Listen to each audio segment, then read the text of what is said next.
This unassuming old rail bridge in the curve of a road leading into a neighborhood doesn't look like much, but its historical and haunting value to the small community of Briceville, Tennessee is immeasurable.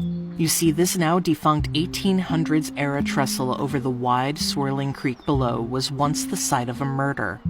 And not just any murder, one steeped in the bloody and historical events of the East Tennessee Coal Mine Wars.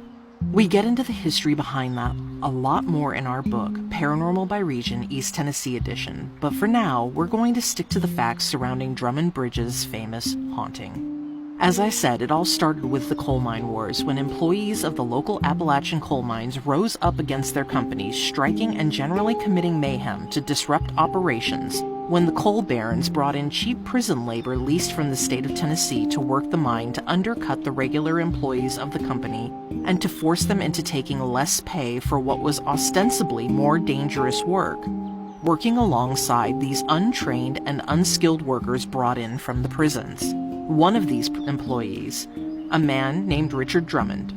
Legend has it, Richard was a bit of a flirt and got along with everybody, including, some say, the wives of other men. Maybe a little too friendly, maybe not. When what was tantamount to the Tennessee National Guard was brought in to quell the uprising of the coal miners, clashes between factions ran high and got bloody. In one particular altercation, one of the militiamen were killed, and this is where things got ugly for poor Richard Drummond. He was accused of killing the man. Even though some say he was part of the fighting, many of his fellow coal miners objected, saying he was nowhere near the man who had been killed.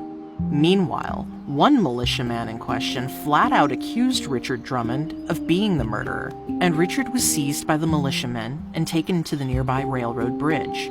Turns out, the accuser may have had some personal beef with poor Richard, and before a fair and legal trial could take place, or Richard could even be taken into custody by legal authority, such as the local sheriff, he was lynched by the militiamen off Drummond Bridge, the bridge that now bears his name.